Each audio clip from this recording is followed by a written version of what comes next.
അച്ഛനിലോട്ട് transfer ചെയ്യും. ചേട്ടന് വേദന എടുക്കത്തില്ലേ ഇപ്പൊ? കുഴപ്പമില്ല ഡോക്ടർ, ചെയ്തോ. നമുക്ക് ആദ്യം ഒരു 10% ട്രൈ ചെയ്യാം. ഇപ്പൊ ചെറിയ ആശ്വാസമുണ്ട്. വലിയ കുഴപ്പമില്ല, സാധാരണ അങ്ങനെ വരുന്നില്ല. നമുക്കൊരു 20 ട്രൈ ചെയ്യാം. ഓ, ഇപ്പൊ നല്ല ആശ്വാസമുണ്ട്.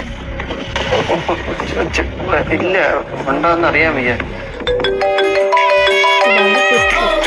ഹലോ, പെട്ടെന്നൊരു വയറുവേദന സഹിക്കാൻ വയ്യ. അതുകൊണ്ട് ഇന്നൊന്ന് 30 ആക്കിയാലോ?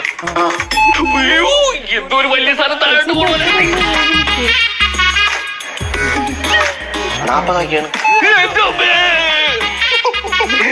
വേറെ ഇതൊക്കെയല്ലേ, കൊച്ചിന്റെ അച്ഛനെ വരും. 20 ആക്ക്. ചാവട്ടെ.